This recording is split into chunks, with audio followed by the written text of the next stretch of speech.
Doctor Bhanumathi Ramakrishna గారి అత్తగారి కథలు. అత్తగారు కామాక్షి కథ. కామాక్షి పేరుకు తగ్గట్టు అందంగా ఉంటుంది. చెంపకు చేరడేసి కళ్ళతో. మొదట కామాక్షి పనిలోకి వస్తూనే ఇల్లు చిమ్ముతున్న దాని అందానికి వంటవాడు ముత్తు, పనివాడు రెడ్డి, తోటవాడు నాగప్ప అందరూ ఆశ్చర్యపడిపోతూ ఎవరి పని వాళ్ళు మర్చిపోయి దాన్ని చూస్తూ ఒక పనికి బదులు మరొక పని చేస్తూ మా చేత చీవాట్లు తినడం మొదలుపెట్టారు. మా పని మనిషి సాయమ్మకు జబ్బు చేసి ఆసుపత్రిలో చేరింది. మాకు అర్జెంటుగా పని మనిషి కావాలని వెళుతుంటే మా పాలవాడు తీసుకొచ్చాడు కామాక్షిని. కొత్తగా కోయంబత్తూరు నుంచి వచ్చిందట కామాక్షి. దాని తల్లిదండ్రులు అన్నదమ్ములు పండ్ల వ్యాపారం చేస్తారట. కామాక్షి కోయంబత్తూరులో ఉండగా తను కూడా పళ్ళు బండిలో పెట్టి అమ్మేదిట. వీధి వీధి తిరిగి కామాక్షి దగ్గర పళ్ళు కొనడానికి ప్రతివాళ్ళు ఎగబడేవారట. మిగతా పళ్ళ బళ్ళ వాళ్ళందరూ కూడా కామాక్షిని తిట్టసాగేవారట.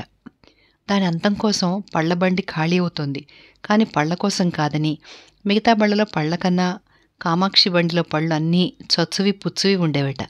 అయినా ఇట్టే అమ్ముడుపోయేవట. కామాక్షి బండి దగ్గర నిలబడితే చాలు, మళ్ళీ కామాక్షి అక్క ఎప్పుడైనా బండి దగ్గర నిలబడితే పళ్ళన్నీ బండిలోనే ఉండేవిట. ఒక్కళ్ళు కొనేవారు కాదుట.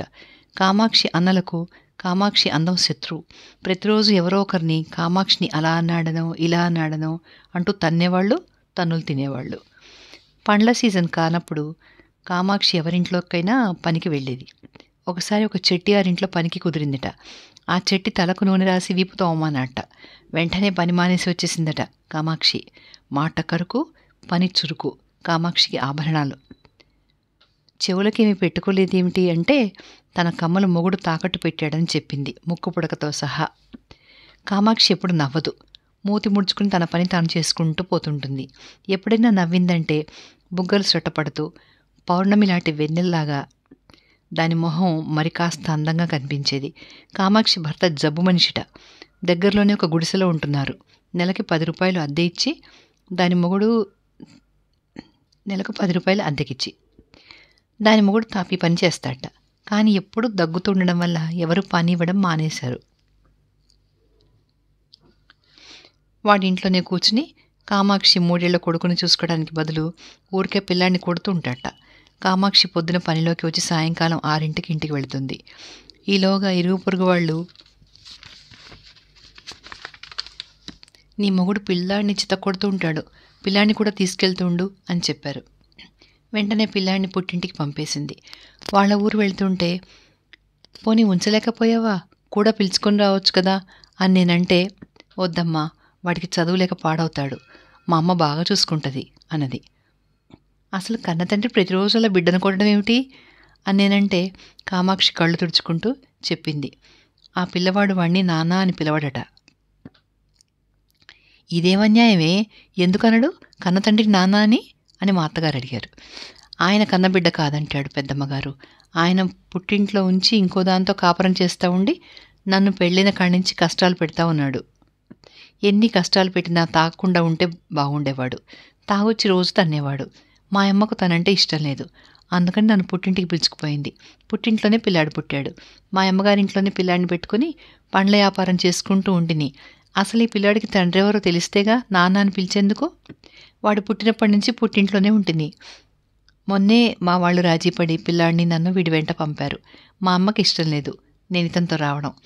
ఇంకో దాని వల్ల పడి నా పెళ్లి చీర, మంగళసూత్రాలు అన్నీ దానికి ఇచ్చొచ్చాడు అని కామాక్షి చెప్తుంటే మా అత్తగారు ముక్కు మీద వేలేసుకున్నారు దాని ఓర్పుకి. సాయంకాలం 6 గంటలవుతుండగానే చేతిలో ఏ పని ఉన్నా విడిచిపెట్టి ఇంటికి పోతున్నానమ్మగారు అనేది కామాక్షి. ఎందుకే అంత తొందర, చేతిలో పని పూర్తి చేసి పోరాదు అని మా అత్తగారంటే, మీకు తెలవదమ్మా, మావాడు ఒట్టే అనుమాన మనిషి. కాస్త ఆలస్యమైతే మన గేటు కాడికి వచ్చి కాసుకొని ఉంటాడు, నన్ను అక్కడే తంతాడు, నానా మాటలు అంటాడు. ఈ కాస్త పని పొద్దునే వచ్చి చేస్తానమ్మగారు అని బతిమలాడుకునేది. ఏడే నీ మొగుడు, నాకు చూపించవాడిని 4 చీవాట్లు పెడతాను అని మా అత్తగారంటే, అయ్యో పెద్దమ్మగారు, మీరు ఆయన చూస్తే అసహించుకుంటారు. తాగి తాగి గుండెలు ఎండిపోయి ఒరుగైపోయాడు మనిషి. కోపం జాస్తి, ఎప్పుడు కత్తి దగ్గర పెట్టుకొని ఉంటాడు అని కామాక్షి చెప్తుంటే మా అత్తగారు కత్తి మాట వినగానే మళ్ళీ వాడిని చూపించమని కానీ దాన్ని ఉండమని కానీ చెప్పకుండా, వీడెవడే రౌడీ చుట్ట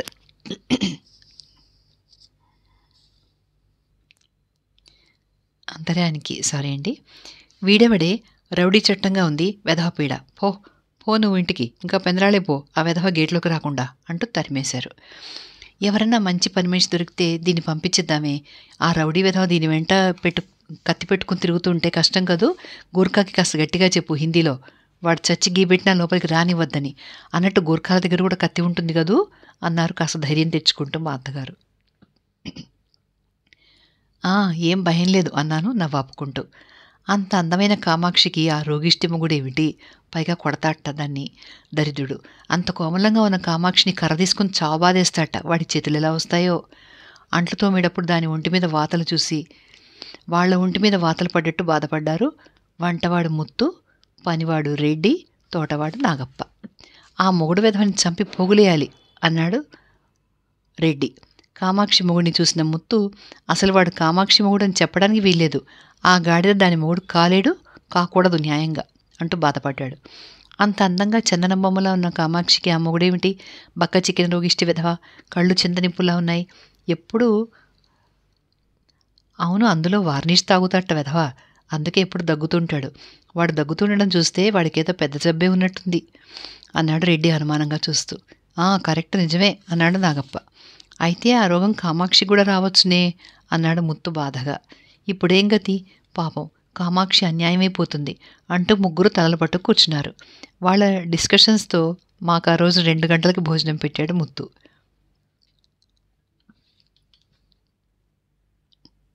కామాక్షి గురించి ఆలోచిస్తూ పిచ్చివాడిలా వాడిలవాడు మాట్లాడుకుంటూ వేడి నిట్టూర్పులు విడిచేవాడు రెడ్డి. ఒకరోజు కామాక్షి ఇంటికి వెళ్ళడం అరగంట లేట్ అయింది. దాని మొగుడొచ్చి గేటు దగ్గర కాచు కూర్చున్నాడు కామాక్షి కోసం. దాని మొగుడు గేట్లోకి వచ్చాడు అని వినగానే మా అత్తగారు గాబరాపడిపోయి కామాక్షిని కేకేసి ముందు ఇంటికి పొమ్మన్నారు. కామాక్షి మా అత్తగారి దగ్గరికి వచ్చి తానింటికి వెళ్ళనని, మొగుడిని గేట్లోనే గూర్ఖాచేత గెండించమని, అతనితో తన ప్రాణం విసిగెత్తిపోయిందని, ఆసుపత్రిలో చేరకపోతే ఆ రోగం తనకు వస్తుందని అందరూ అంటున్నారని చెప్పి కళ్ళు తుడుచుకుంది. దానికి సాయంగా, అవునమ్మగారు, కామాక్షి ఆ రోగిష్టాడికి వంట అది చేస్తూ ఉంటే ఆ జబ్బు ఆవిడకి వచ్చినా రావచ్చు అన్నాడు రెడ్డి.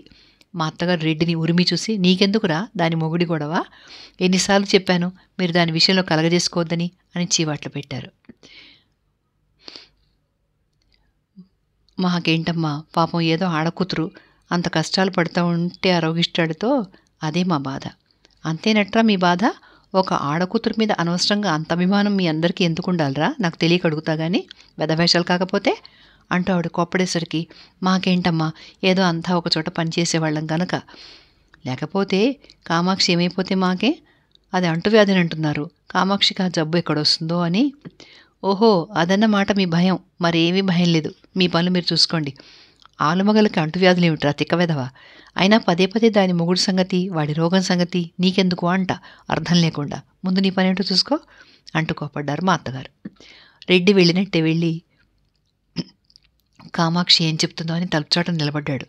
అమాయకత్వానికి మరో పేరులా నిలబడ్డ కామాక్షి తన చక్రాల్లాంటి కళ్ళు లైట్ హౌస్ లైట్లల్లే క్షణానికి ఒకసారి తిప్పుతూ తన అసహాయ స్థితికి అందరూ జాలిపడుతుంటే వేడి నిట్టూర్పులు విడుస్తూ నిలబడ్డది. మొగుడిని గేట్లోకి వస్తే గెంటించేయమన్న కామాక్షిని చూసి మా అత్తగారు మండిపడ్డారు. ఎక్కువ మండిపడితే వేరే పని మనిషి లేదు కనుక కోపాన్ని అణుచుకున్నారు. ఈలోగా మళ్ళీ కామాక్షి మొగుడు కబురు పెట్టాడు దానికోసం. మా అత్తగారి గుండె జల్లుమంది. ఎట్లాగే ఇది ఇట్లా తిరుక్కుందే అంటూ నా దగ్గరకు వచ్చి చెవిలో అన్నారు. మనం మాట్లాడకుండా ఊరుకుంటే సరి అన్నాను. మాట్లాడకుండా ఊరుకుంటే ఈ వెధవలు వెళ్ళి దాని మొగుడినేమన్నా అని, వాడసలే తాగుబోతు వెధవ, వీళ్ళ మీద చేయి చేసుకుంటే కష్టం గదే, తర్వాత పోలీసులు గొడవ అంటూ ఆవిడ కంగారు పడిపోయారు. బొంగమూతి పెట్టి నిలబడ్డ కామాక్షిని మా అత్తగారు వసుదేవుడు గాడిద కాళ్ళు పట్టుకున్నట్టు బతిలాడడం మొదలుపెట్టారు. నేనెట్టాగా మా పోతాను, ఆసుపత్రిలో చేరమంటే చేరడు, రోగం నయం చేసుకోడు, నన్నిడిచి వెళ్ళనంటాడు అనుమానం మనిషి.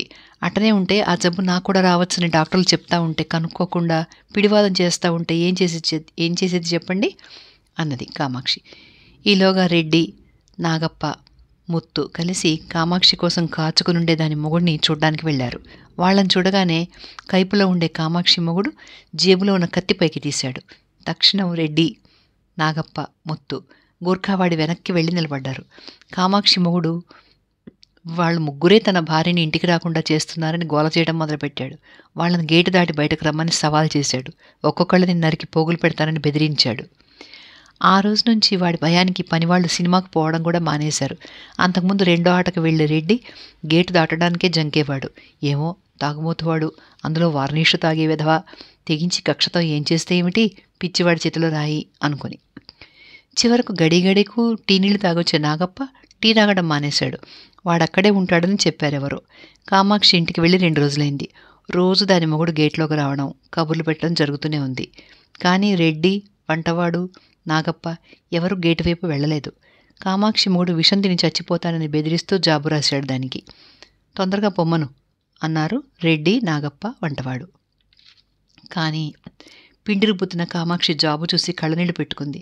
గేటు దాకా వెళ్లి మొగుడితో 2 మాటలు మాట్లాడి వస్తానని చేతులు కడుక్కుంది. వాడితో కూడా ఇంటికి వెళ్ళొద్దు అని నాగప్ప, వంటవాడు, రెడ్డి ప్రాధేయపడ్డారు, మా అత్తగారికి తెలియకుండా. పోనని వారికి మాటిచ్చింది కామాక్షి.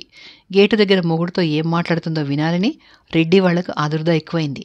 కానీ వాడు వీళ్ళని చూస్తే కత్తి తీస్తాడు అనే భయంతో, కాలు కాలిన పిల్లుల్లాగా భయంతో అటూ ఇటూ తిరుగుతూ కామాక్షి ఎప్పుడొస్తుందా అని గేటు వైపే చూస్తున్నారు. కామాక్షి వచ్చింది కళ్ళు తుడుచుకుంటూ. ముగ్గురు దాని చుట్టూ చేరారు, బెల్లం చుట్టూ ఈగలు చేరినట్టు. ఏం జరిగింది అంటూ. అది కాసేపు మాట్లాడకుండా నిట్టూర్పులు విడుస్తూ తన చక్రాల్లాంటి కళ్ళు దీనంగా అటూ ఇటూ తిప్పుతూ పిండి రుబ్బడానికి కూర్చుంది. ఏం జరిగింది కామాక్షి? వాడు ఆసుపత్రికి పోతానన్నాడా లేదా అని అడిగాడు రెడ్డి కామాక్షికి ఎదురుగా గడప మీద కూర్చుంటూ.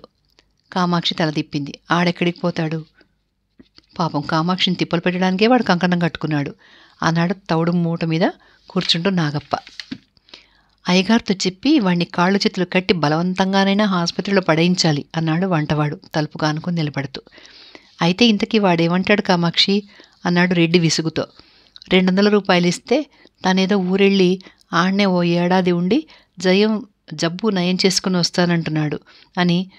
తను 200 రూపాయలు ఎక్కడి నుంచి తెచ్చేది అని బాధపడుతూ కళ్ళనీళ్ళు పెట్టుకుంది కామాక్షి. నాగప్ప, రెడ్డి, వంటవాడు ఒకళ్ళ మొహాలకులు చూసుకున్నారు. మరుక్షణం కామాక్షి కన్నీరు చూసి కరిగిపోతూ వేడి నిట్టూర్పులతోనే ఓదార్చారు. వాడు బుద్ధి లేనివాడు, లేకపోతే పెళ్ళాన్ని అంత డబ్బు తెమ్మని అడుగుతాడా? ఎట్లా తెస్తుంది ఆడది అన్నాడు రెడ్డి ఆలోచనలో పడి. కాదు, తీరా డబ్బిచ్చిన తర్వాత పోకపోతే అంటూ సందేహం వెలిబుచ్చాడు వంటవాడు. వాడెక్కడికి వెళ్ళాడు కామాక్షిని వదిలి. ఆ డబ్బెట్టి కొన్ని రోజులు తాగి తందనాలంటే మళ్ళీ వస్తాడు, లాభం లేదు అన్నాడు నాగప్ప చప్పరిస్తూ. అట్ట రానని చెప్పాడు. వచ్చినా నేను ఈ తాపు విడిచిపెట్టి రానని చెప్పేశాను. పత్రం కూడా రాసిమ్మన్నాడు. నాకు మొగుడు అవసరం లేదు అని రాసిస్తానన్నాను అంది కామాక్షి కళ్ళు దించుకుని. ఆ మాటతో వంటవాడు, రెడ్డి, నాగప్ప సంతోషపడిపోతూ కామాక్షి కష్టాలు గట్టెక్కాయని గంతులేశారు. పోతే పోయాయి 200. తలా కొంత డబ్బు వేసుకుని కామాక్షికి ఎలాగైనా సాయం చేయాలని తీర్మానించుకున్నారు. మర్నాడే కామాక్షి మొగుడు ఊరికెళ్ళాడు. 4 రోజుల తర్వాత కామాక్షికి టెలిగ్రామ్ వచ్చింది. దాని మొగుడు వార్నిష్ తాగి ఆసుపత్రిలో పడున్నాడని, తక్షణం కామాక్షిని బయలుదేరి రమ్మని. టెలిగ్రామ్ చూసిన కామాక్షి కంటతడి పెడుతూ తను వెళ్ళడానికి చేతిలో డబ్బు లేదని, కట్టుకున్న మొగుడు ఆ విధంగా ఆసుపత్రిలో పడుంటే తను వెళ్ళకపోతే లోకం ఆడిపోసుకుంటుందని, లోకం కోసమైనా తను వెళ్ళక తప్పదని మా అత్తగారి కాళ్ళ మీద పడింది. మళ్ళీ 2 రోజుల్లో తిరిగి వచ్చే కండిషన్ మీద దాని జీతంలో అడ్వాన్స్ ఇచ్చారు మా అత్తగారు. మా అత్తగారు ఇచ్చిన అడ్వాన్స్తో పాటు కట్టుకోవడానికి చీరలు లేవని నా దగ్గర ఒక చీర తీసుకుంది. కామాక్షి ప్రయాణం అవుతుందనగానే రెడ్డి, నాగప్ప, వంటవాడు కామాక్షి చుట్టూ చేరారు. మొగుడు దగ్గరికి వెళ్ళొద్దని, దూరం నుంచే చూసేసి రమ్మని మరీ చెప్పారు. ఆ రోజే తీసుకున్న తమ జీతాల్లోంచి వాళ్ళిచ్చిన 100 రూపాయలు తీసుకుని వేలూరులో ఉన్న మొగుడిని చూసొస్తాను అని వెళ్ళింది కామాక్షి. వారం రోజులైంది, 15 రోజులైంది, కామాక్షి జాడే లేదు. రెడ్డికి, నాగప్పకి రోజురోజుకి గాబరా ఎక్కువైపోయింది. కామాక్షి ఏమైపోయిందో అని. వాళ్ళు ముగ్గురు లోపల దిగులు పడిపోయారు. కామాక్షి కోసం ఎదురు చూసి మా ఇంట్లో అందరి కళ్ళు కాయలు కాచాయి. ఒకరోజు మా పాలవాడిని అడిగింది మా అత్తగారు, కామాక్షి మీ ఊరు నుంచి ఎప్పుడు వస్తుంది అని. ప్రింటింగ్ మిస్టేక్ అండి. కామాక్షి మీ ఊరు నుంచి ఎప్పుడు వస్తుంది అని. కామాక్షి మా పాలవాడింటి పక్కనే ఉండేది. పాలవాడు చెప్పాడు, కామాక్షి ఊరు నుంచి రావడం ఏమిటి, ఊళ్ళోనే ఉంది అని. దాని మొగుడు ఊళ్ళోనే ఉన్నాడట. కామాక్షి వేరే ఎక్కడో పనిచేస్తోందని చెప్తూ ఇలా నాటకం ఆడటం వాళ్ళిద్దరికీ అలవాటే అని చెప్పాడు. వాళ్ళిద్దరూ అసలు భార్యాభర్తలు కారని, ఇలా చాలా చోట్ల మోసం చేసి కామాక్షి చాలా డబ్బు సంపాదించిందని కూడా చెప్పాడు. ఆ మాట విన్న మా అత్తగారు, అవురా అవురా, ఎంత జాణా ఎంత జాణా అంటూ ఇచ్చిన అడ్వాన్స్ డబ్బు తలుచుకుని గుండెలు బాదుకున్నారు. ఆ మాట విన్న రెడ్డి, నాగప్ప వంటవాడు ఒకరి తలలు ఒకరు పట్టుకుని కుప్ప కూలిపోయారు. కాస్త కూస్త డబ్బు కాదు వాళ్ళు కామాక్షికి ఇచ్చింది, కొన్ని వందలు. దొంగకు తేలికుట్టినట్టు బాధపడుతున్న ఆ ముగ్గురికి మూలిగే నక్క మీద తాటికాయ పడ్డట్టు మా అత్తగారు ఒక కఠిన శిక్ష విధించారు. కామాక్షికి చూపించిన సానుభూతి బదులుగా వెంటనే వేరే పని మనిషి దొరికేదాకా కామాక్షి చేసిన పనంతా వాళ్ళనే చేయమన్నారు. కొత్త పని మనిషి ఎప్పుడొస్తుందా అని 1000 కళ్ళతో ఎదురు చూడటం మొదలుపెట్టారు రెడ్డి, నాగప్ప, వంటవాడు.